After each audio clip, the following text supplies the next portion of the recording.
mine your way. Not at all.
Okay, I'd like to call this meeting to order tonight,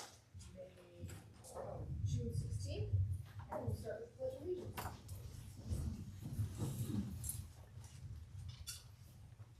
Pledge allegiance to the flag of the United States of America and to the republic for which it stands, one nation, under God, indivisible, with liberty and justice for all.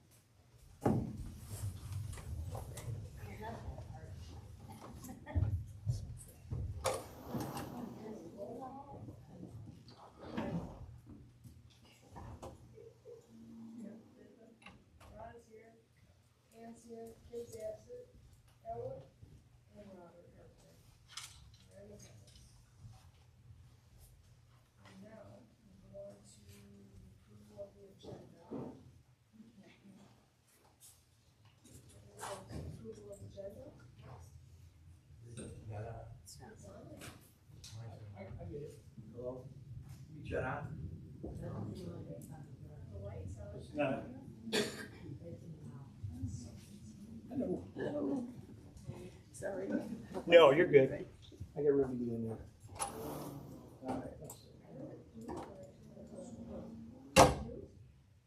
I wasn't here.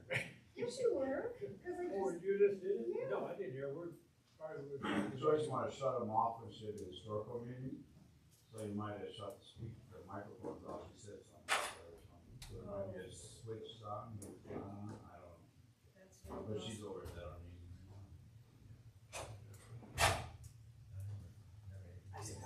Is there no audio? Rod's Right. yeah. Sorry, I stepped out. Try now. Hello? Are we all, can you hear me now? Did they turn the mic off up here? Yeah, I had a second one. I said, oh, the light's on. So I thought maybe she was talking. I'm like, let me see what I can do here.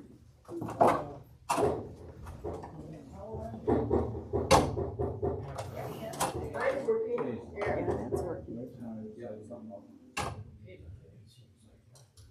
Caitlin's here. She said because mics from the speaker on the last program. Let's take a 2-minute recess. All right.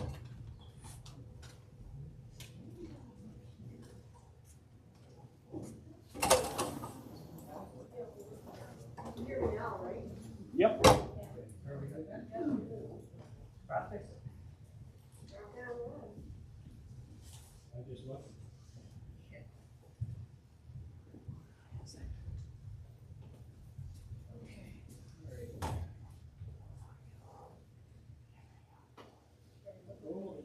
The approval of agenda.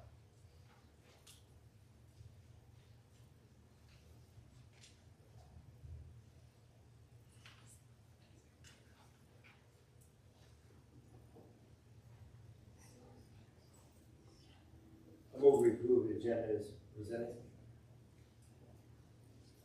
Second. All in favor? Aye. All opposed? And the motion's been carried to approve the agenda for June 16, 2026. Now we move on to approve the minutes.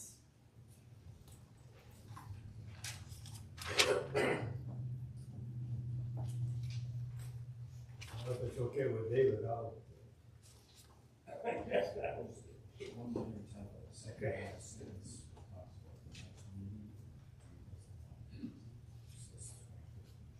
Where's that at? Last page. Should be 16? Yeah.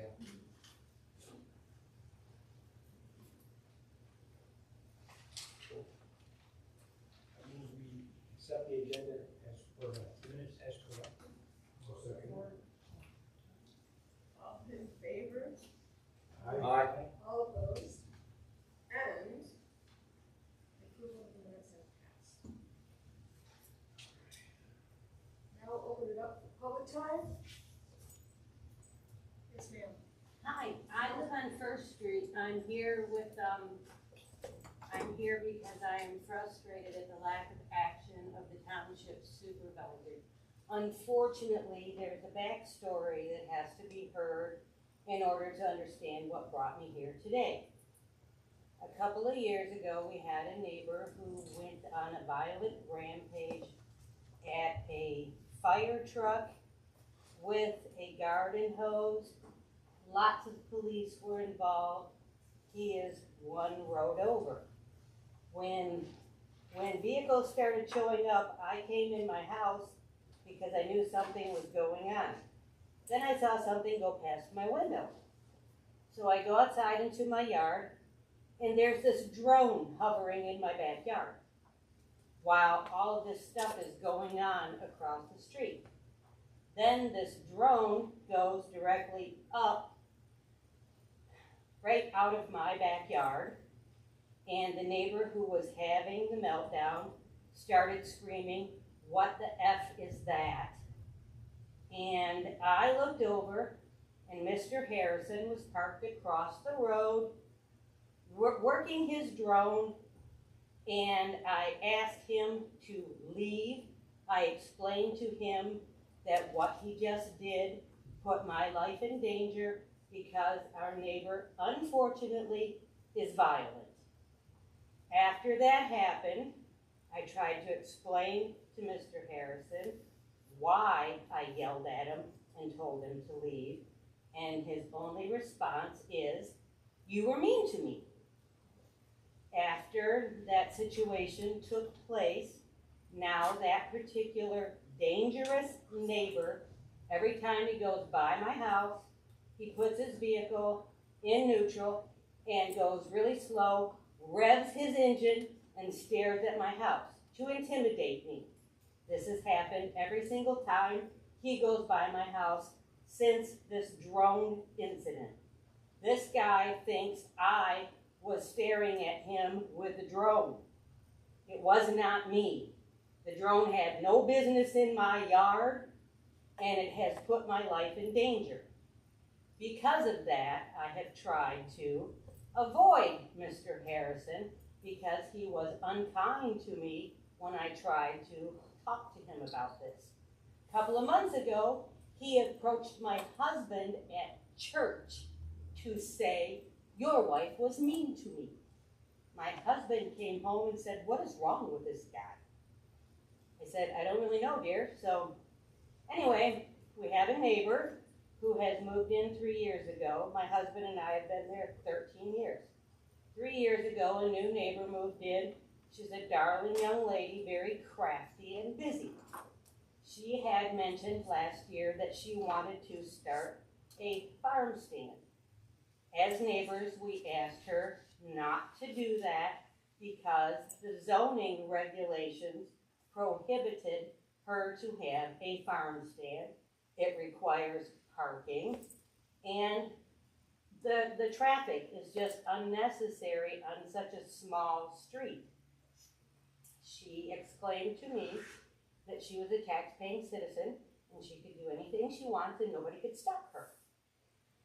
This was last year. So this year, she just puts up the farm stand, knowing, having been informed, that it was against the zoning regulations. She did it anyway. Then she proceeds to start putting homemade retail items on the farm stand. Then she is trying to do some sort of homage with saying, "I'm offering free items." But in Michigan, blessing boxes and food banks are also subject to all zoning ordinances, which means they are not allowed. I had a meeting with Mr. Harrison that I arranged in his office a couple of months ago. As soon as I walked in his office, the first thing he said was, "You were mean to me." I wasn't there for that. I tried again to explain to him that he put my life in danger. Perhaps I'm at fault because I did not report this to the police. Perhaps I should have done that. But because it was Mr. Harrison that was involved, I refrained from contacting the police about having been put in danger. So I had this meeting with Mr. Harrison.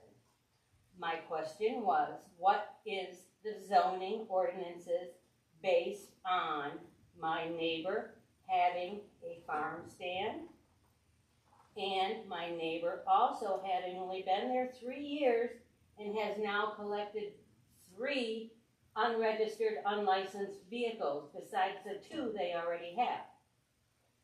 Mr. Harrison looks up the ordinances. He tells me they are not allowed to have the farm stand, and even if they did, they would still have to have parking, and I will have to look into the vehicles. And I mentioned that the farm stand was connected to the eggs that she's selling to the chickens that she has. I told Mr. Harrison how cute the chickens were, how much I enjoyed them, and I very much had no problem with the chickens. So we came to an understanding from him, who looked up and found out that the chickens were also not allowed. I did not make any complaints about the chickens. Mr. Harrison told me he was going to approach the neighbor and he was going to say the ordinance requires that you remove your farm stand and that you get the unregistered vehicles out of your yard. And if they refuse to do this, then he would have to bring up the fact that the chickens were also not in the ordinance requirements. We left it at that. He asked me, "Are you sure you want to do this?" And I said, "Yes, I do not want to live next door to a pop-up business. I do not want the traffic on our street. Not only that, I'm home by myself all the time. You've already put me in danger, and I am disabled from a spinal injury. I don't want to have any kind of unnecessary complications from anybody that this food bank might attract to our tiny neighborhood." Mr. Harrison looked me in the face and said in no uncertain terms, Your safety is not of my concern. Yay, Mr. Harrison. Anyway, that being said, the next door neighbor has refrained from removing her farm stand. Instead, she has moved it to her doorstep. She has a sign. It's a commercial business. She has merchandise, not just food. She is growing her garden with plans to make a farm market in her front yard. Last year, we told her that maybe she might want to go be at a farm market, or maybe she might want to be the originator of some sort of farm market in Hadley. I suggested, along with the neighbors, that she consider moving her farm stand to an area on a main road, not in the residential neighborhood. Once again, she exclaimed that she's a tax-paying citizen and she will do anything she wants and nobody can stop her. I'm a tax-paying citizen. My husband and I moved here because of the residential zoning for our very first reason. We wanted to live in a peaceful place in a quiet neighborhood. We do not want to live up next door to a pop-up business. And I believe that there is some sort of vindictive narcissism taking place with Mr. Harrison assisting the neighbor to continue to violate the ordinances as opposed to doing his job. Instead of doing what we agreed he was going to do, he took it and went on Facebook. Because why is a residential meeting with a supervisor of the township on Facebook? Why was that necessary? Ma'am, I'm sorry, we do have to limit this to 3 minutes. But your point is very valid and has been, There's another public time coming up. there's another public time coming up. I appreciate having the moment. I appreciate being able to explain where we stand in this situation. I just don't want to live next door to a business. Thank you. Yes, ma'am. Hi, I'm Leslie Getz. I live in Mayfield Township, but I'm hoping to be your next state representative. So I brought some information with me if anybody would like something after the meeting. And I just want to let you know a little bit about me. I'm not a career politician. I'm just a regular citizen like the rest of you. And I've been concerned about decisions that are being made at the local and the state levels. So my policy in dealing with decision making is to first listen to the citizens, research the issues, and then come up with real solutions that are going to work for everybody. So I hope I have your support at the polls in November. Thank you. And I've got some information for the commission members. Question, what are your questions on local government decisions? What, can you give us an idea what you're, I mean, that's very vague. Well, Give me an idea what you're upset one about. of the really big issues coming up, around our area and around the country is the issue of local control. And I'm very much in favor of local control of the different kinds of developments that are wanting to come into our communities. I don't really favor the state coming in and telling you what you have to have in your community. So I guess that's primarily what I was referring to, is that the locals need the ability to make local decisions. Government starts at the local. Right, exactly. So that, I know there's been a lot of concerns about different developments like data centers and that kind of thing, where the state might mandate putting something in, and I don't agree with that. I think that's a local decision.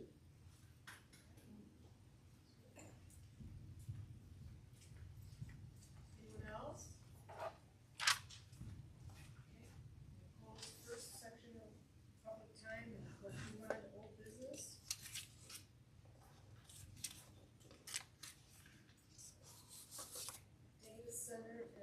packaging container shipping, container ordinance updates.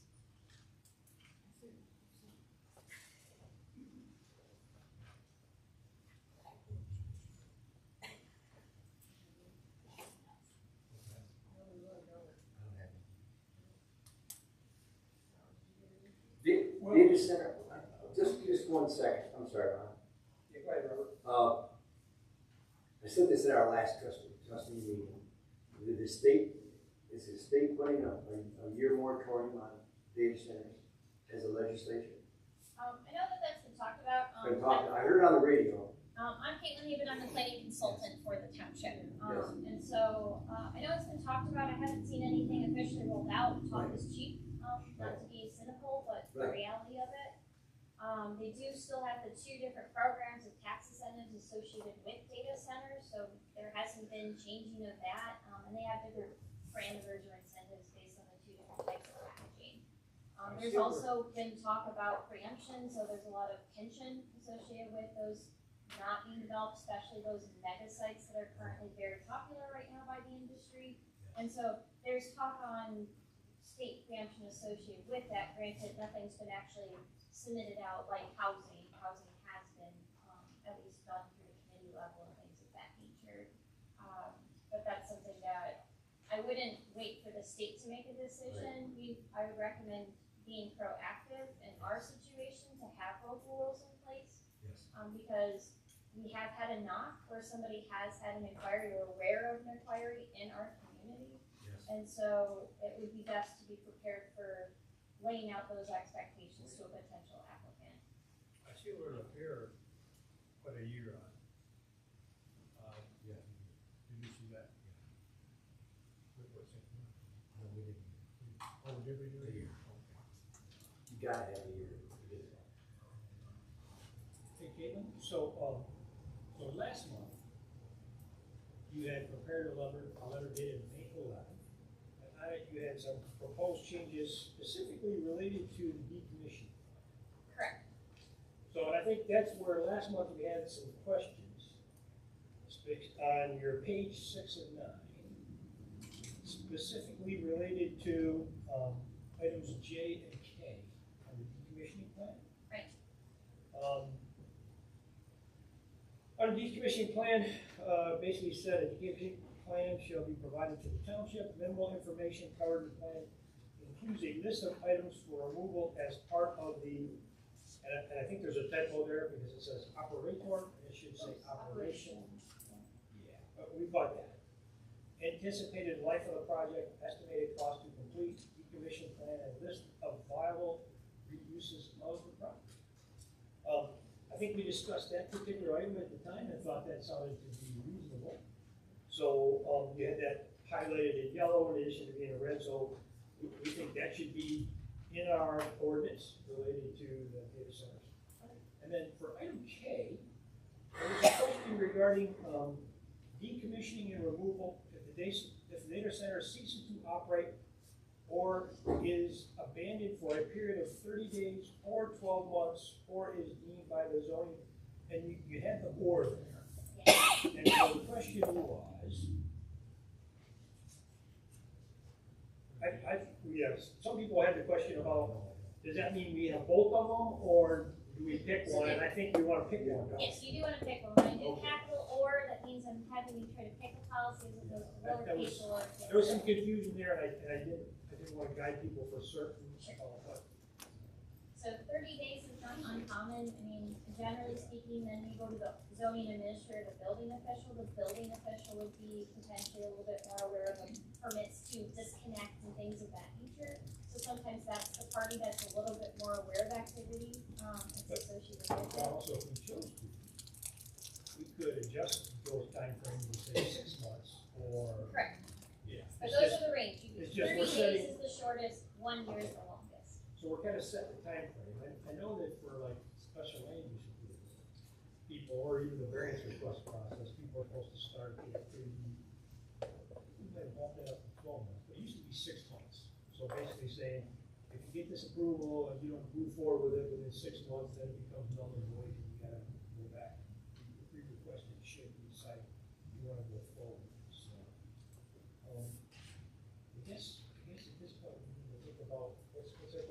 thoughts on the time frame?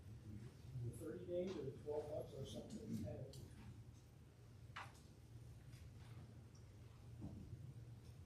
30 days, they free. No, it's not. Pretty short.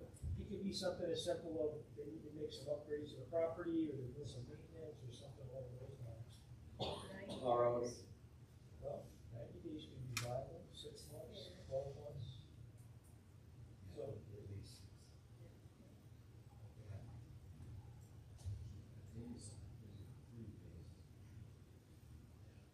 right. Yeah, it is.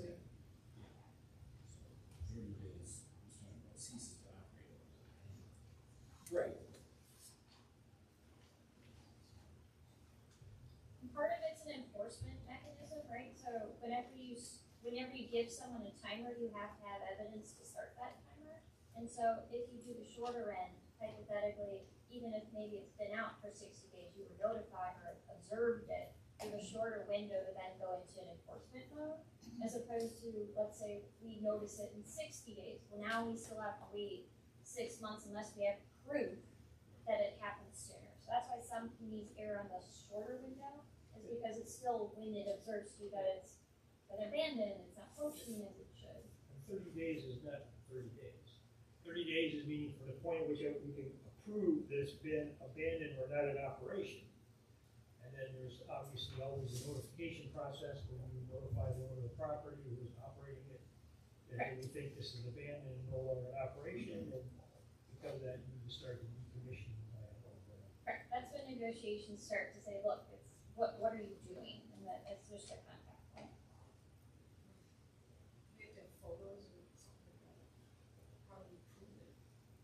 There's a lot of different ways you could use it, and it's like any other zoning use, and things of that nature, so you can look at different things, like for a data center, if they stop using power, that would be like clear indicator, but you can, because we're not expecting there to be employee counts, so that would be harder to count, car count or things of that It's not like nature. they have lights coming in and on and off and things like that, because there's a lot of people. But if you're really looking for signs of like non-use or blight or things of that nature that really trigger that, that's when we're having a nuisance issue and we need to be decommissioning now, and moving on to the next thing. So, hang on, so we need to pick a time frame. Your dart, your dart was 30 days. Mine was 90. It was 90. If we're gonna pick one, what do we do? What do you guys think? You think 90 is okay? 90 is okay? I was gonna say 6 months, I thought 90 is fine. I'm going to say 6 months.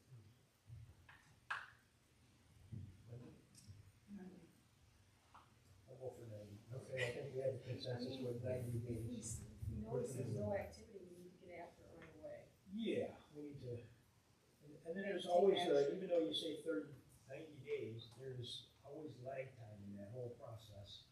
And then there's the legal aspects of it where you get lawyers involved sometimes, and that takes a lot of time too. So that 90 days on here is 6 months. Yeah, All right. right. By the time you're all up. Yeah. Could be. So, We should make a vote, right, we can do that. to make it official. Yeah.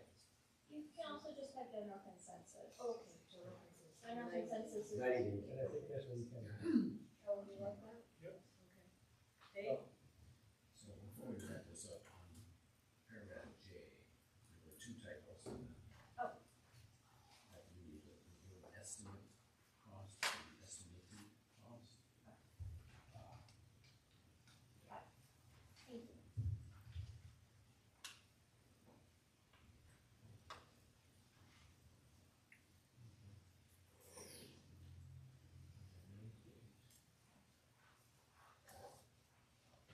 So I think that wraps up the decommission. Yes, ma'am. Is it appropriate for me to ask Caitlin a question? It's your meeting. Or maybe when you guys, Public the way you're, Well, the way you're deferring to her is the reason I'm asking her the question. Can we wait till public time? I'm sorry. Oh, I don't care. Yeah, we'll wait till public time. Doesn't matter. Thank you. Let's keep it official. That's fine. Yeah, we'll go a little. so that's taken care of. Now, continuing in old business, going to zoning ordinance amendments in the second draft. But, we haven't really done much with the shipping containers. We haven't talked about We've it at been all. focusing on the data center stuff, so I think we need to, next month, maybe move on to the shipping containers, because we don't have any verbiage necessarily yet.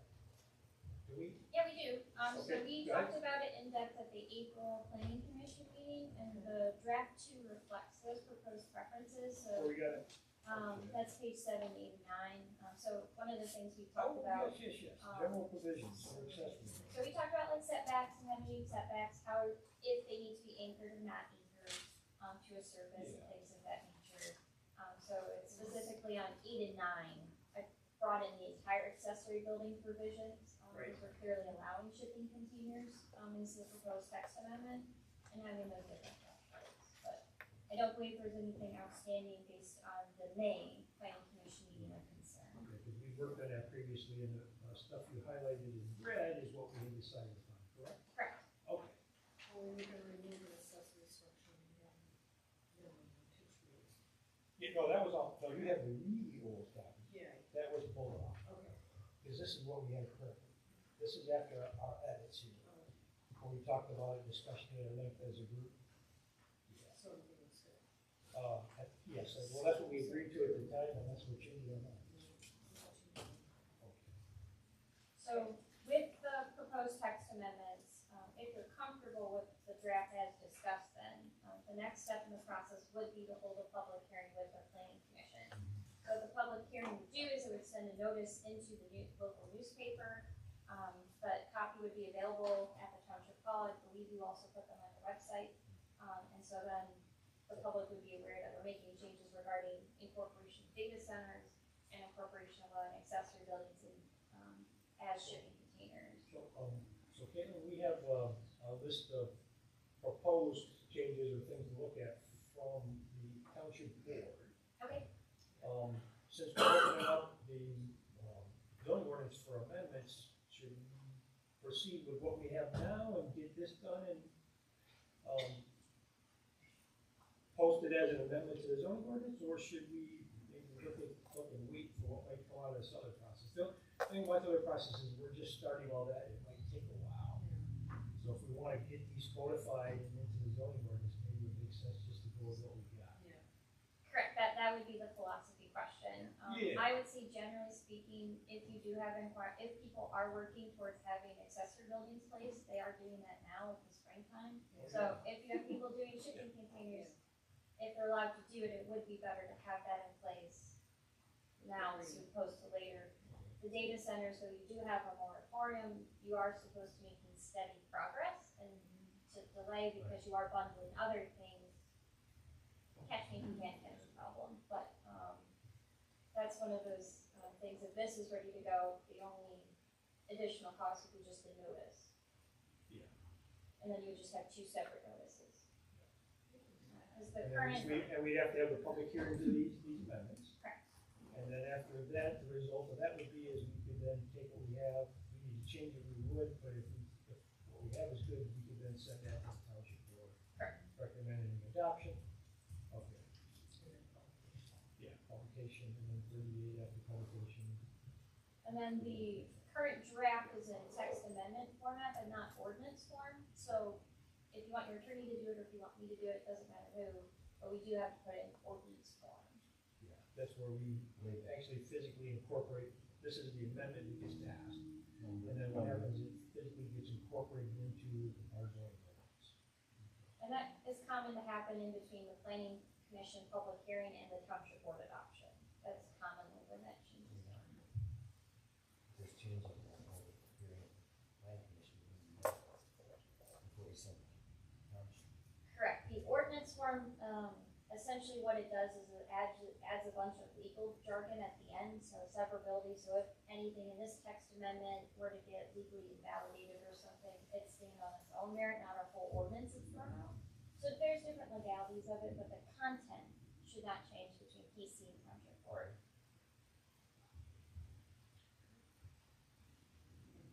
Yeah. I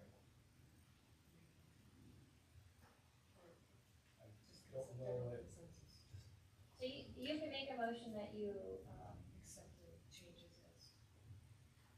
you would make a motion to, move that the text amendment as discussed, would be ready for public hearing at the July 21st planning commission meeting. Alright,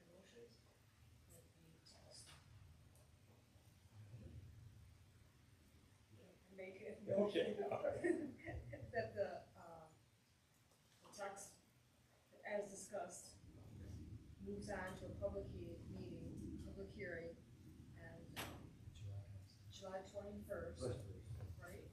July 21st meeting, and, we'll go move forward from there.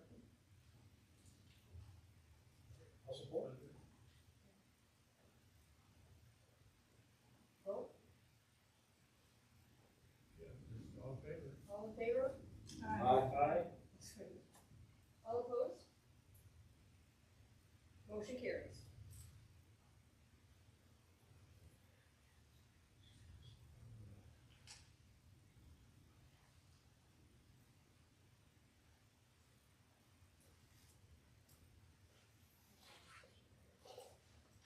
Okay, Just about there. alright, so move on, so that takes care of papers. And especially land use letters, the secretary has had a family emergency, so that's going on to, that's gonna be postponed to the next meeting. Okay, moving on to new business. Are you ready for the ZBA report? Yeah, we have two ZBA hearings, on Thursday, July 9th, I believe it is. But yeah, on Thursday, July 9th, we have, request for a gentleman that wants to, build a pole barn in excess of the maximum pole barn size requirement. And then we have another gentleman that wants to build a pole barn in front of his house, sits in the, no road zone in front of his house. So. What's that property zone? It's, both these are ag. Ag? Yeah, both of them are ag parcels. So you had your meeting? No, we're gonna have it You're gonna have it. Thursday, July 9th, starting at 6:30 p.m. Both of them? Yep. Same night? Yeah, one's at 6:30, one's at 7. And there's, public notice will be published in the paper, I believe, on Saturday.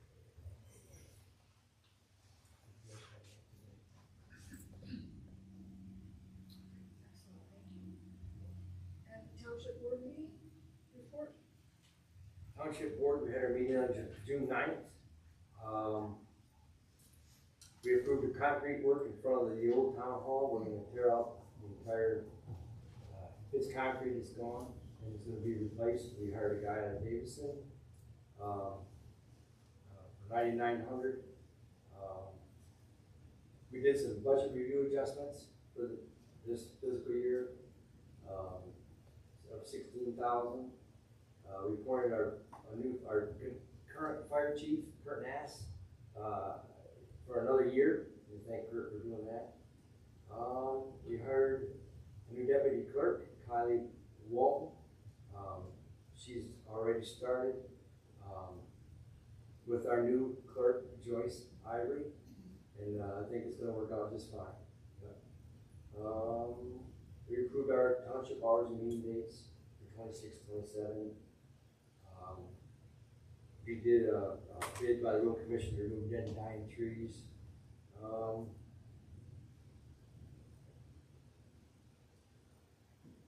guess that's pretty much it. I think that's covered what there are. Any questions? Just go ahead and talk to me. Thank you. All right, thank you. Any correspondence? I haven't had any correspondence at all. Okay, moving on to the proposed zoning amendments. That's, okay. Good evening. I have a presentation and, it's, I think a bit unorthodox or whatever, because normally all the meeting happens from over there, but I'm gonna give a presentation, for the board tonight and certainly for other people to watch. And, what happened is this, not super great about technology. Chickens, the other day, I don't know, it's not been a month yet, I don't think, I discovered, because I'm reading the ordinance all the time and I'm learning things in here, and I realized that chickens are banned anywhere it's not white on the zoning map. And the first thing I did is I came home and I called Elwin. I said, Elwin, why did you ban chickens? And Elwin said, I didn't ban chickens. I said, but you did. He said, show it to me. So,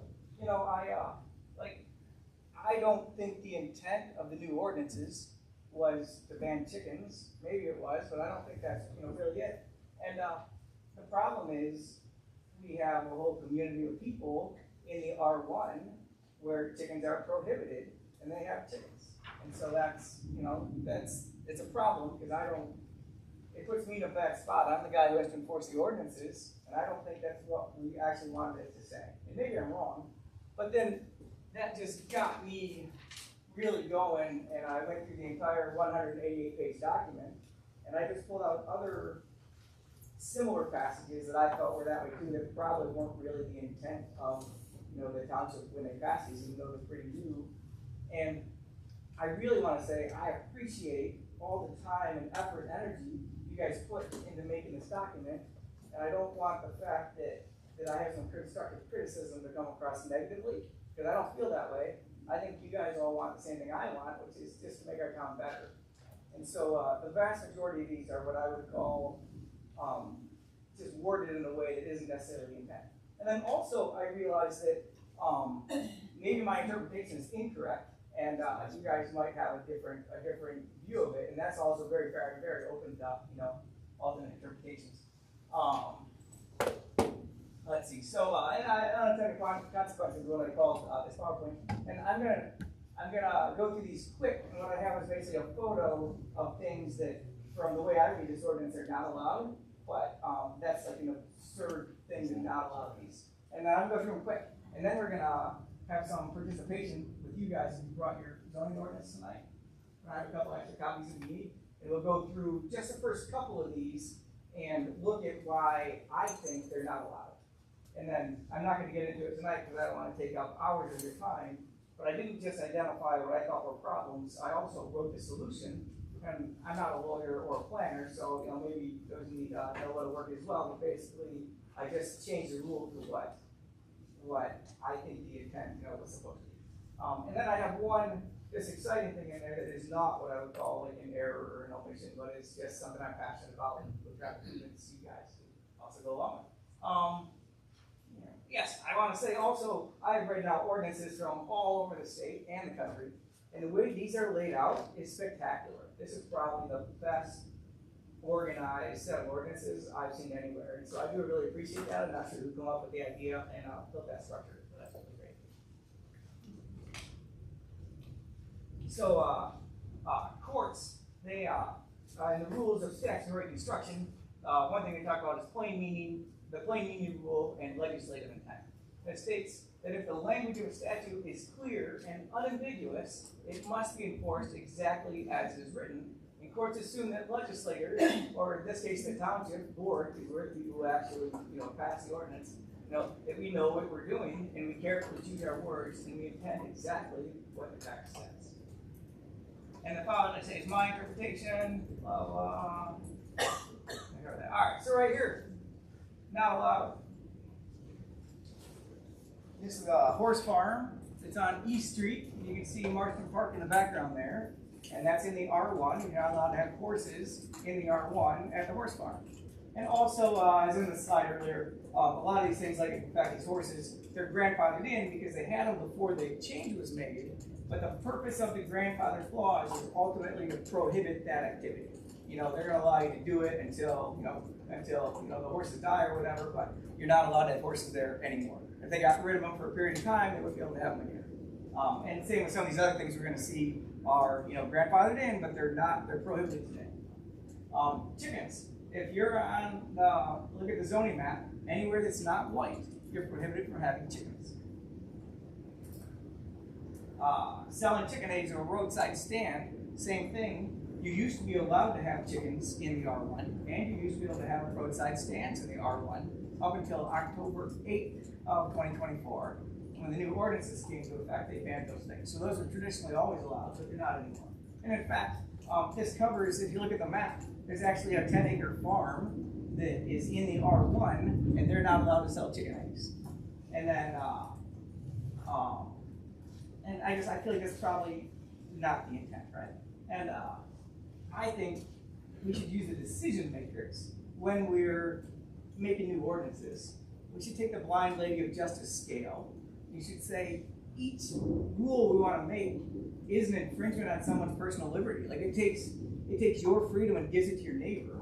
And it's okay to make that rule if there's a legitimate government interest that outweighs it. Now this isn't what the law requires. Like the law allows the township to have very strict zoning, but this is my opinion of how we ought to be making rules.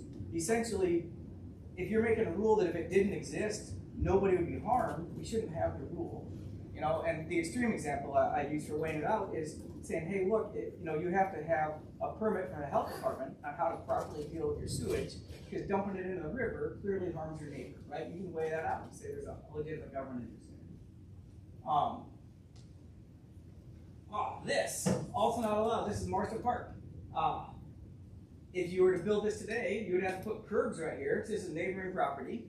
You'd have to put a 5-foot masonry wall around the entire parking lot. And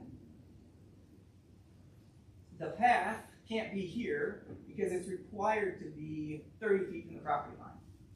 Not for private parks, just for public parks. Like we wrote rules that said you can't have a walking path, or however it's defined, within 30 feet of the property line, and then we violate our own rules. And in fact, in here, the township is one of the biggest violators of our own ordinances, at least the way I read them. This right here, outdoor retail sales, that's zoned C2, and outdoor retail sales is expressly prohibited in the C2. Maybe that was the intent. Also, if we go back to that, if I go back to that, also we're required to have a 5-foot tall masonry fence around the property, and it has to be 25 feet plus 33 feet from the center of the road, the tent, which is probably not, maybe space to fit it there, but those things all probably aren't what we intend. Like we've been doing this for a long time. It doesn't make any sense that we would just all of a sudden prohibit this activity. Not Marston Park, Hartwood Park. When we have events at Hartwood Park, they have an agreement worked out with the church to let people park here. But there's a rule that expressly forbids having an auxiliary parking lot on the opposite side of the street. And in my opinion, there's only one entity in the entire community that violates this rule, and it's us. Pools. The pool language got changed when they made the new ordinance, and you didn't have to do it under the old rule, but my reading of the new rule is that even if your pool is less than 18 inches in depth, you have to get a building permit. And I also think that's probably not what we intend to do. This right here is an accessory dwelling unit, and this is a second dwelling on the same piece of property, which we were allowed to do under the old ordinances in this very special circumstance, but if you wanted to do it today, you could not. And if you ask if this is causing any problems, if there's any issues, or if people even notice when they drive by, I don't think anybody has. And I think we shouldn't just allow people in very special circumstances to do this, but I think we should open this up to more of the community to allow more of that. This right here, I don't understand the rule, why it exists, but you are expressly prohibited from using plastic slats through chain link fence for any kind of screening. And this is our own Old Town Hall. Same thing going on, but this was a Dollar General. And by the way, I'm not picking on any particular parcel or entity or person. I'm not actually saying these people should follow these rules. I'm actually trying to say that I think the rules as written are a little bit absurd. This is an electric transformer, thank you. And transformers are required to be screened if you can see them from the street.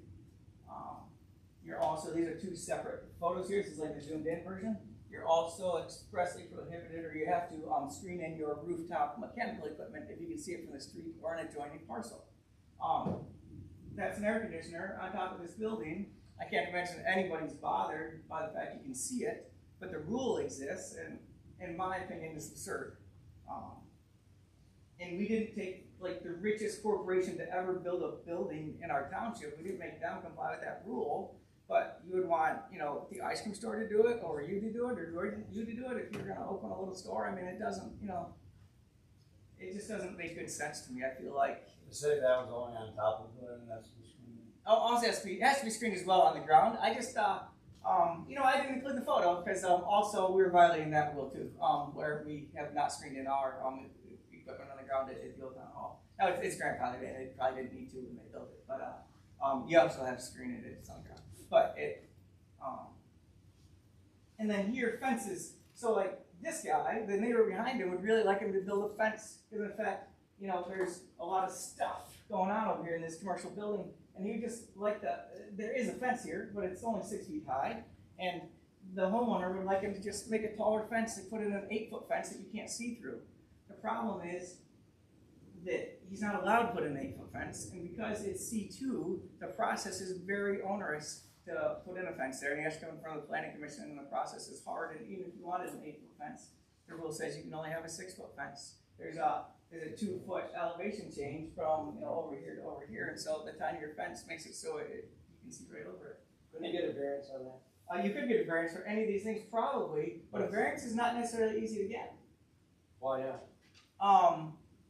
There are very specific reasons involved, you know, like you know, it's not like an emotional decision, but very specific reasons to get a variance. And plus, even if you wanted one, all right, so say he wants a variance for that, it's still $400 and 6 weeks of his time and a whole bunch of paperwork, you know, to come in front of people to ask if I could just build an 8-foot fence instead of a 6. So, you know what's going to happen? He's just not going to build a fence, and the lady's going to have to live looking at all this stuff. I mean, that's the practicality of it.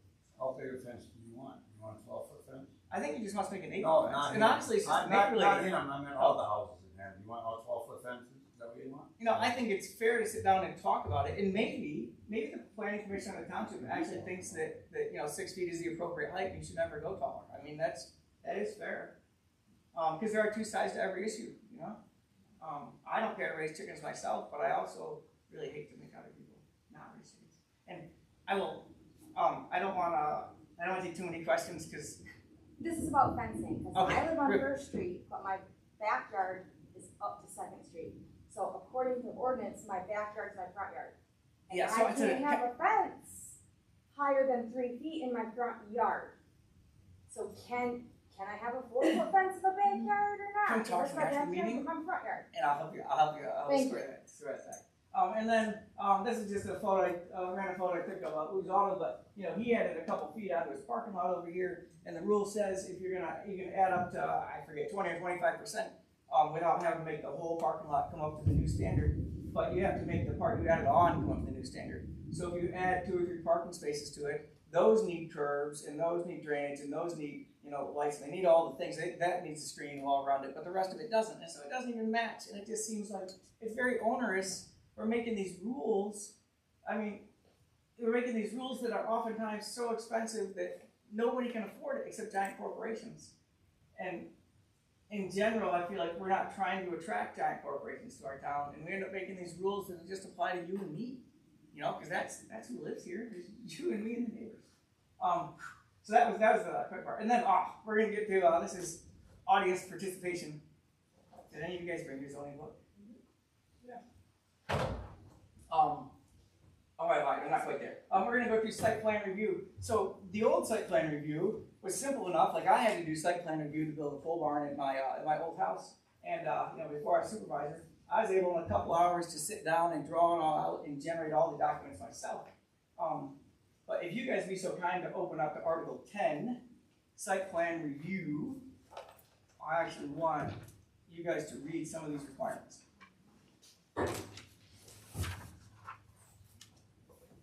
So if we read the first paragraph, a site plan shall be submitted to the township in accordance with the procedures in this section for any of the following activities, uses, or developments requiring a building permit, except single-family and 2-family dwellings constructed on a single water parcel, and then farm stuff. And when they say farm building, they don't mean a barn in a residential area. It has to be an actual barn for a farm. So, and the first thing, all new construction. So let's just say you want to build a pole barn at your house, any of you. And how many of you guys have a pole barn already at your house? Probably most of you, right?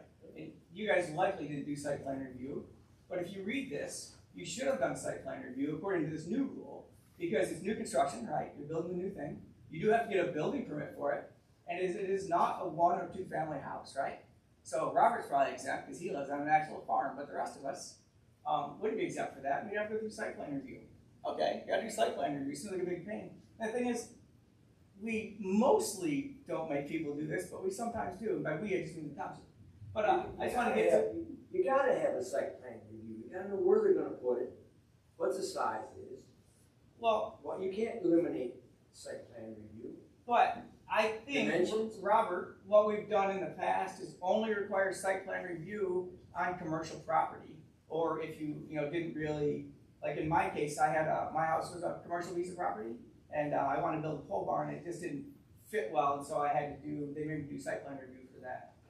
But when normal people build pole barns here, nobody does a site plan review. How many people have come in front of the township board, residential properties to build a pole barn to do site plan review since you've been on the planning commission? So I'd say we probably built a lot of pole barns. Had a guy moving once. Yeah, I mean, and there are, if people are doing it in a commercial place with some special circumstances, they occasionally do it, but the majority don't. And I'm not saying we have to get rid of site plan review, but I think site plan review should be modified to only be required for things that have substantial off-site impacts, which I think is that's how other communities write it. And I think Off-site impact as in neighbors? No, so like if you're gonna build a Dollar General, for instance, that has a material off-site impact because, they're putting in a driveway, they're putting in, a deceleration lane, a lot of people are gonna come in and out, so now you have more traffic, they have lighting, they have all these extra things going on that, is way more noticeable to the average person. If you build another barn on your property, it has no material off-site impacts because nobody even knows you live in the middle of the forest. And we don't typically make you do that. But back to that. Let's say we do. Let's say that you right now are gonna submit. You're gonna submit your 12 copies of your site plan application form and 12 more copies of your preliminary site plan. Now, the preliminary site plan is probably a 50-page document because we have to get licensed people involved to draft this document now. And then 12 more copies of the hazardous substance reporting form and environmental permit checklist. And then this is, I would like, who wants to take number 35? Find number 35. And you can read off the screen or read it off your site plan. Like this is something that you have to do if you want to build a pole barn. You have to include proposed signs and specifications for control of traffic flow. Nowhere in site plan does it say that these things aren't, if they don't apply, you can just skip them. It says you have to include them in your plan. So presumably you got to write a paragraph about why me building a pole barn in the forest, I don't have any proposed signs. You need a location of all tree stands and measures to be taken to protect existing on-site trees not proposed for removal as part of the development. That makes sense if you're building a subdivision or doing some big commercial thing. But again, back to normal people building pole barns, that's ludicrous. Existing and proposed ground contours at intervals of 2 feet, spot, blah, blah, blah, all this. Who do you call to generate this document, first of all? And then if they generated that document and they handed it to you, or they handed it to me, would I even know how to read it? Probably not. And again, it makes sense if you're doing, some big, development that you're, growing out of the ground there. But if you're just, doing a small thing at your house, It's the generally accepted way of using this, though, is we tell people what's applicable. Obviously, if you're not on a road and you don't have any type of traffic thing, that's not applicable. Right, which is fine, but it doesn't say that, and I just that's the thing. I feel like these are all. What do you want to do, Jason, when it's needed and you don't have it? Well, that's the problem. Well, that's ordinance work both ways. They work in the current and they work to protect. That's why we have zoning and ordinance. And you take away some of these things that you don't like to read, then we have no defense. We have to have a defense somewhere along the line. And these are it. We can't take a lot of these out. It's your opinion, and I respect that, but we just spent a year and a half on this. I know. And it feels like we're starting right over again. The old one was like this too. And what generally people got told is, you need to fill out a site plan, not everything is on here is applicable, use your own best judgment, and if we think something's applicable and you didn't put it in, we'll let you know. Because we always review them before we accept the site plan, and then we go through this about what they're doing, and if something's missing that they should have, we let them know that they have it. It's a pretty straightforward process. Is there anything? A lot of times people draw it on pieces of paper at home, get out their ruler and a piece of paper and draw it and put all their stuff on it. I mean, if you look at the site plans for the two upcoming ZBAs, they're just real simple documents because they didn't need all this stuff. Is there anything in here that benefits you?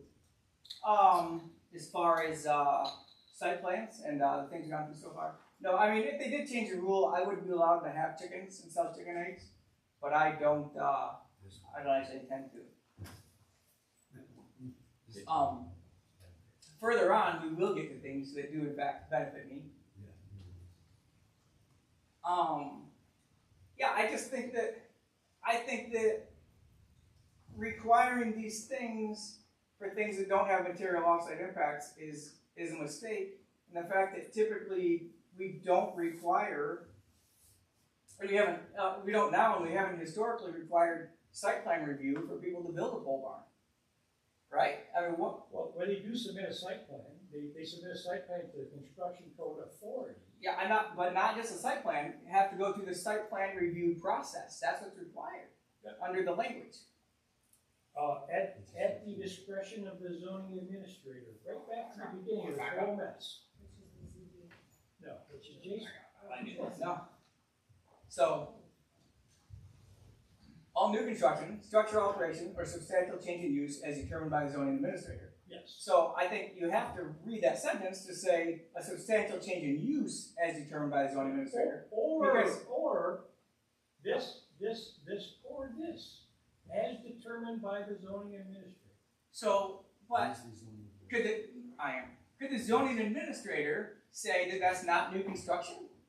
What's that? Could the zoning administrator say that new building you're building isn't new The zoning construction? administrator has a job to do, and looking at that item and his past experience, it's up to his judgment to determine is that new construction. It's similar to the definition of a shipping container or an accessory building. One supervisor determined it one way, another one determines it another way. So a lot of it's individual determination of the zoning administrator. Some of it's the discretion of the zoning administrator. I think that's And it's always been like this. You know, technically, you're supposed to get if there's a change in use of a parcel, you're supposed to get a zoning permit from the zoning administrator. Well, nobody ever really does that, but everybody's got it in their damn ordinance. And technically, you can use that should somebody want to take a parcel that's being used today for ag purposes, and it was zoned, potentially in the future could be used for some type of commercial type of business, and they want to run a garbage business out of there. If they didn't get a permit from a zoning permit from the zoning administrator, then that could be used in that particular case to kind of halt that and wait until they make sure they meet all the zoning requirements. Rules that you may need down the road. Yeah. So. That's what we have to be protected. I mean, Well, we're protecting our neighbors and ourselves. It's like speeding on a highway. You know, the policeman will cut you a little leeway for 60 and a 55 usually, but if you're doing 75 or 80, he's gonna pull you over and bring it to light. And a lot of people get away with, people say, well, my neighbor did this and it's not in the zoning ordinance. Well, first thing is, did anybody report it? Because if we don't know about it, the township doesn't go out and actively look for stuff normally. They're based on a complaint basis. And when somebody complains, then they investigate that cause, and if they find that there's a good reason to pursue it, then they do. That's the way it's kind of always worked. And then I But I understand your point with some of these items, and they definitely deserve looking at. I will agree with that, because our zoning ordinance is a living document. As situations change and the attitudes change in the township, we look at making changes to it, adding new things up, and that was part of what we did recently. There's a whole bunch of new uses in there that never existed previously, because in the last 25 years since the last zoning ordinance was passed, all this new stuff came up, and we didn't really have adequate way to address it, so we decided to update our zoning ordinance and add some of these guys. And did we maybe get everything? No, we probably didn't, and what you never do. There's nearly 200 pages worth of text. There was some major changes, and there's some things we maybe got to tweak, and it's good that, you know, you're taking the time to look at that and point it out, because then we can take a look at these items and say, you know, what do we do about this? Do we need to change this? Do we need to maybe go further than what this is? That's kind of the things we need to do. It took us a couple of years to go over this, and no one come in here and objected to what we were doing. Yeah, but we did invite the public in a different time and talk about some of the controversial topics. But they didn't really get this specific. Well, enough, yeah. Well, that's it. Thank you very much for letting me take up 20 minutes of your valuable time here. So, and by the way, I'm willing to sit down with any of you, one at a time, like individually, and I have about, 100 more hours of talking points, on this stuff, I'm willing to sit down and chat with you about. And I just wanted Thank to. you for not making us do the 100 more hours tonight. You're very welcome. And I was actually had more where I was just going to break down the first couple and show, make you go through the book and see, where it says, hey, you can't have chickens, and actually see the text. But I'm not going to do that. I feel like. But Jason, the point you caught, you've included it in the package you gave us. Yes, sir. Okay, good, because we can use that, because I had gotten a copy of the list, and a lot of those items were, pretty interesting. Sometimes I haven't had trouble associating them to exactly where they were. So if you've got that in there, that's great, and then we can take a look at that. And like I say, I think from the board meeting, Robert agreed to work that list and then come back to the board with an update every month about what we've looked at, what we're gonna do. Okay. Very good. Thank you. Yeah, well, thank you for taking the time to do all that. Did you want anything from me on that? I think. Yes. We will eventually. So, because I guess what I think maybe makes the most sense is that, just briefly looking over it, Yeah. there are some different, we could organize it by content, so it's front to back, and I could give you a section that would tweak, 'cause there are some, That's probably a good different idea. minor modifications, so like on-site informational, could we add just a simple sentence that says, the planning commission may waive anything that's not deemed relevant, regarding verifying compliance, and I think that solves the gap, and now it's from the I think layman's that's a good person idea. to the professional, like you said, this is how we've always Or operated. maybe we can make the statement, the planning commission, the zoning administrator, or the zoning board of appeals, because sometimes this comes before the ZBA too. And then each gives us, each of those groups a chance to modify those requirements. Okay, I think that's kind of a good way to handle that. All three entities. Yeah. And if we're looking at tweaking this, I actually have a couple items I noted too that maybe could be explained better, that maybe aren't 100%, they're as clear as mud sometimes. So sometimes we need to tweak some of these things and make them a little bit clearer. But we always run into that because sometimes, it's very complicated stuff. So does it make sense that the directive would be in the next 2 weeks if planning commission members did find something, that if you want to send it to Ann or send it to me, and then I can make that, I guess, list by article, and then we can have, depending on how easy of a solution, if it's not an easy solution, so like keeping of chickens, you can have all types of. Have that in the next iteration of the zoning ordinance in there. Yeah, because I guess what I would do, so for the example of keeping of chickens, I would just bullet point, some people care about this. Yeah. And then we can just have a simple content before Well- draft content to see, do you want to treat chickens differently than keeping I think livestock? we need to discuss the topic as a board because there's a lot to it. I think most of us Oh, are yeah. maybe not opposed to the idea, but like everything else, there needs to be kind of reasonable restriction. I'm pretty sure it says in there that, okay, so it's got us in a whatever color it says R1 can't have them, but it also says that R1 can have accessory dwellings for fowl. So why would it say we could have accessory Yeah. Well, dwellings for it fowl? says, if we can't? R1 can have accessory buildings. For fowl and Yes. other animals. Yeah. It says that. Chickens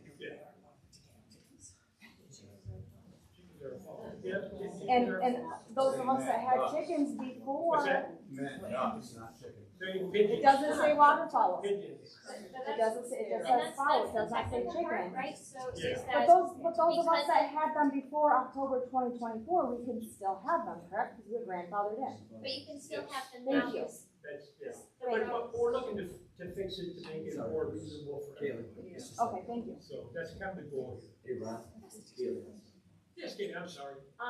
Well, so it is a separate line item, so accessory buildings for, housing fowl, that is allowed. So the keeping of livestock is a different intensity operation because it's another row somewhere else. It still means it's valid. You can still have it as permitted use in ag and R1. So it's a technical nuance. But because we do list it elsewhere, then yes, it still is permitted. But could they be next to each other so you don't make the leap? Yeah, that would probably make it easier for everybody.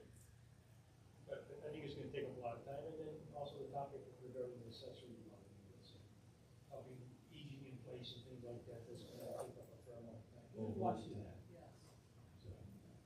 Alright, so I'll bullet point a list per section, and then we can, if it's a simple solution, can provide a draft, but it's, again, those And like I topics said, are more involved. the simple solutions maybe we can address like right now, and then other stuff will be a little bit more long-term, but we're still looking at doing.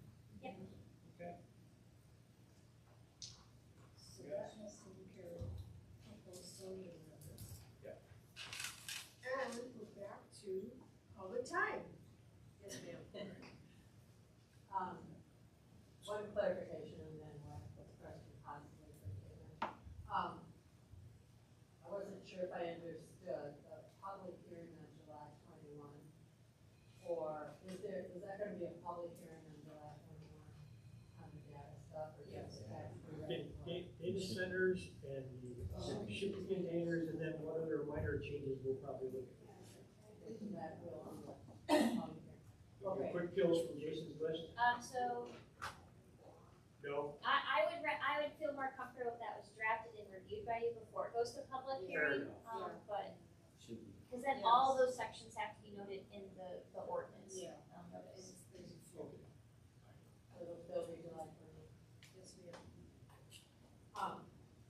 My other question is, I understand that there's a proposed data center in the Detroit area, and I was hearing that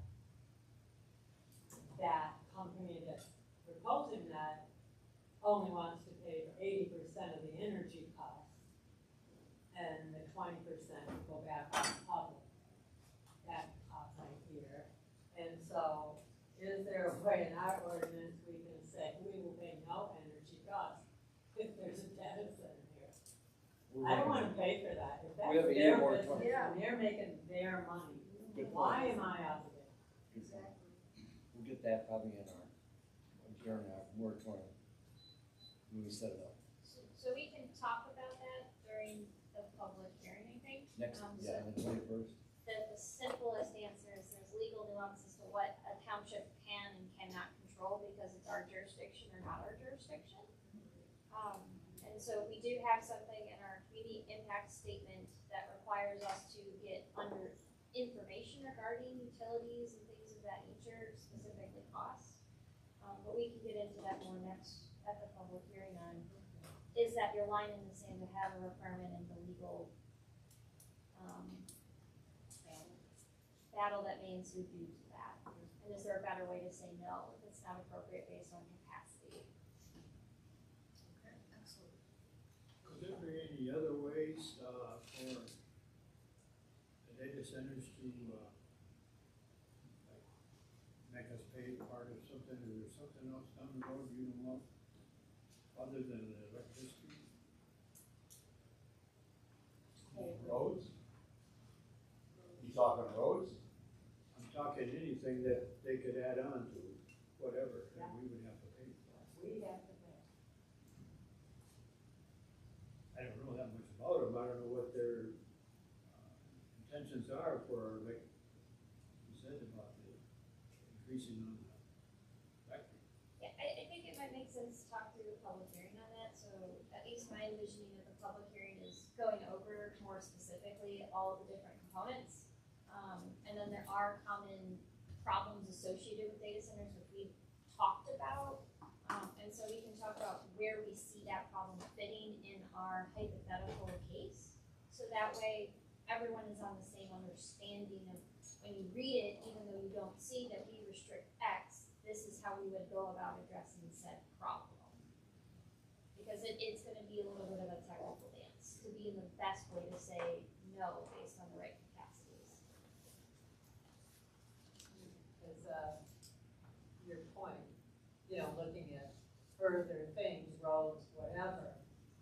I think I'm a little shy on this because I was a teacher in Pontiac for 30 years.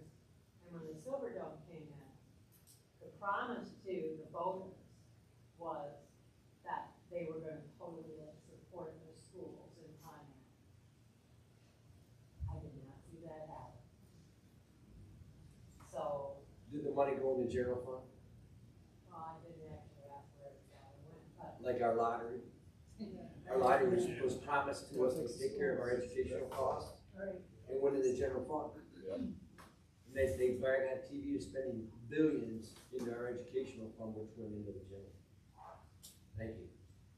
You got us nothing. So these promises Or that less. companies make, and it feels like they're being asked less and less to keep those promises. And especially, I would think, they look at a small community and think that they could run over us more than a Detroit or a Lansing or whatever. Well, they've got another thing coming. This is Hadley. There you go. What? That's right. Yes, ma'am. Renee Curtis, which you wrote. Since Jason is here, Jason is the supervisor of Hadley Township. He is also, I think, over you guys. He appoints you not. guys. He's not over us. No, it's not over you. He's Okay. one vote, He's one vote. just like everyone on this board. He's Okay. one vote. But he is also the zoning administrator, Administrator. which means that he is the person that has to, administer all of the, special land use permits that the planning commission, the conditions that are, attached to a special land use permit, that it is up to him to, make sure that those conditions are met. Correct? He's the ordinance, he's the chief enforcement officer for the township. As the zoning administrator, he's the chief enforcement.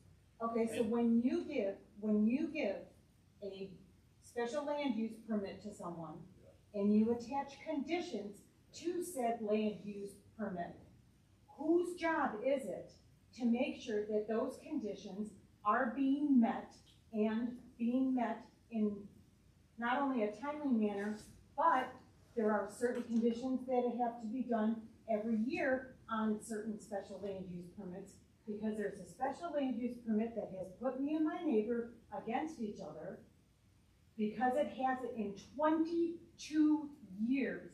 It was not looked at, and they have not been in compliance, because the original supervisor, Ducko, and Ernie was the chair, and and then Ernie took over. So you're talking 2 decades of nobody overseeing it. The And issue then is it like causes everything problems else, it's- 2 years later. I'm just saying, whose job is it? You're telling me that I've gotta look over at my neighbor, and I gotta double check her every year to make sure she's in compliance, and you guys are gonna keep us at each other's throats? No, that is not our job, that is your job. May I add that she, as always, doesn't have all the facts. Walter Rodegall came up 2 years in a row. You guys remember Walter? He was animal control. Then Carla France came up. She came up 4 times, but 6 times. And her final words for me were, everything is great, we don't need to come back out here. I did not know that they needed to come back every year, based on what Carla said. So, According to the I special land use permit that was given to her, the #1 stipulation was that she had to have a commercial kennel license, and it was never done in 22 years. Wrong. It's wrong, it's absolutely wrong. And I asked the animal control about it, and they said, those visits were in their old computer system, not the new one that they're working on. But we shouldn't discuss enforcement matters with the planning commission, you're not an enforcement body. That's true. So it's public comment, or accepted as noted and administratively noted. And And then may I make my public comment then in regards to that? Ever since. Sure. Yes. Oh, I'm sorry, I may. Okay. So my husband and I moved here in 2003. We had 4 previous homes. We were married 31 years. Our kids were grown. My husband wanted to get horses and learn how to drive carriages, which is what he did. He was in charge of, he was chief of grounds for Oakland County. He ran a multi-million-dollar budget, had 70 people work under him. They managed 700 acres for Oakland County. Brooks Patterson nominated him and presented him with Employee of the Year. They had an envoy of horticulturists come from Japan to look at the work that my husband did. So taking care of our properties and maintaining everything the way we're supposed to, we're right on top of it. Probably the best in our neighborhood, actually. I'm an Oakland County a retired Oakland County court caseworker. I work for Oakland County Circuit Court Family Division. In our department, we were assigned to different school districts. I worked in Huron Valley, Clarkston, and Oxford. And I also was nominated as Employee of the Year. I responded back to judges. I know that we have to follow the law. I can do criminal history checks on anybody, and you could do it on me and you would never find anything wrong about me. We took very good care of our dogs, and we followed everything that was required of us as far as we knew.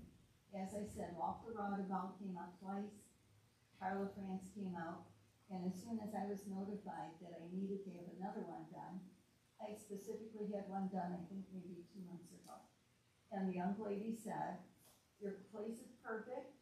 In fact, she even commented about this, which I didn't know. She was impressed with my cement, where my indoor-outdoor kennel runs are off my garage. They don't have any cracks in them.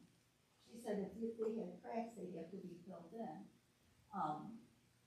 So she felt we were doing just fine. And I still train dogs. I still train them for search and recovery. I personally don't do search and recovery because I blew out 2 knees doing search and recovery. When you're with a tracking canine, okay, you're going up and down the hill, and that's why most cops retire at age 48 that are canine handlers, because their knees are shot. Thank you for your time. It's 3 minutes. Okay. Yes, ma'am. I just wanted to say, that July 21 meeting, will the public be able to see the paperwork before that meeting? Well, Yes. before, like at least 3 or 4 days? Yeah, okay, that'd be great. It's 15 days prior. I mean, we'd be able to see it like 2 weeks before that, then, is what you're saying? Okay, that's cool. How will the public be notified? In what way? Where can we receive that information? Well, anything on the website that you have or? Website on that. Okay. And does it also get posted here at the office? Is that also part of the requirement? I think so, it's like physically here. Yeah, but that's not very accessible. Yeah. No, office is So I think on. those 3 things, Or we newspaper, general circulation, here at the office, and then also on the website, so. Yeah, it's on the website, that'd be great. I did have another comment too. In the past, we've had copies available. It's always available at the office. If you're interested, the office is open and you can come up and get it. Yeah, but it sounds like they're gonna have it on the website too, so that's. Probably. It probably will, but if you don't see it Yeah. and you're wondering where it is, you could come to the office and they probably have it for you. Yeah. Technology doesn't work every day perfectly, that's all I'm saying. That's true, but if we got 15 days, probably one of those days will be. You would hope so. Yeah. And then I had another comment. I know that there's a township, somebody said something about Hadley, they can't do that here. Well, there is about the data centers. There is a township in Illinois, I think it's Little Rock Township. The people actually got together, and did their own, paperwork for their own ordinance. They literally wrote their own ordinance. They called their county clerk to a meeting. They had a special meeting and they wrote it all out. And I recommend if anybody is interested in that kind of thing to take a look at it because the power is in the people. Sometimes if things aren't being done the way you want and you want to be sure that it really gets done the way you want it done, you can take notes on how another township did it. And they believe that if they would take this all the way to the Supreme Court and they would win because they're standing on the Constitution. Then there's another thing I want to say. I appreciate the conversation, the information from Harrison, and I appreciated all the conversation from you all up there. That was good learning. Thanks. Anyone else? That question in Illinois, that township, did they have a planning commission? I don't know what would give.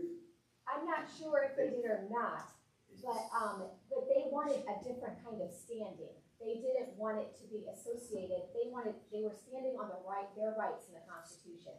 You kind of have to read it to understand it, and actually, it's something that the people all over the country, we need to start paying attention to. We need to look at our fundamental rights to self-govern. And when you were talking about local self-government, you're right, that's leaving, but that's partly because the people have lost the knowledge of our power and how it's supposed to be. That's why I like to see everybody here. Yeah. This place should be full, Well, and it's accessible. Yeah, and I also believe that you're seeing more of this everywhere because the people know something is wrong, what's going on. And I know a lot of times that commissions and boards, they're being told by the state and lawyers how things are supposed to be done. But the Constitution is very clear that it is the people who are supposed to instruct their public servants. It's the people who are supposed to instruct them, not the lawyers. And so the more people who start to learn this kind of thing and they see what's going on, I mean, it could be very helpful for our whole country. So. Thank you. All right, close public time. No one else has any comments? Okay, public time, second public time is closed. And open it to commissioner comments. Dave? There you go. Tonight. Okay. All right. 4th of July's coming up. Yeah. We always have an awesome parade. Like to see everybody there. Town's looking pretty nice, cleaned up. Buildings have been spiffed up, looking nice. The decorations put out for the 4th. I see on the old gas station there. Hopefully we'll see the flags go up. Yes, the cemetery. Sam, well, now, yeah, Sam, the guy at the fireworks stand, they donated a bunch of flags. Oh, that's right, yes. Hopefully they'll figure out a way to get those up. Look forward to seeing everybody there and having a great day. It's always a fun day. Yep. Doing your sport runs. All right. Alan? Ron took my thunder. Oh, and we're gonna have, But I am glad that, what did you say about poker? We're also gonna have a very special set of grand marshals this time. I'm not gonna spoil the occasion by telling everybody who it is, but it'll be pretty special. I got an idea. But I'm sure glad to see the town getting a facelift. Yeah. Like Ron was saying, Raider's good up there in the corner. I don't know what's going on. I'm suspicious. But they're doing something. So that's all. Next month, you guys start on this, because it's still on. Yeah. No, I have nothing. Thank you. I just want to thank everyone for coming out. Yes, Yeah. Thank you, guys. Yeah. We're working on it, guys. We're in there.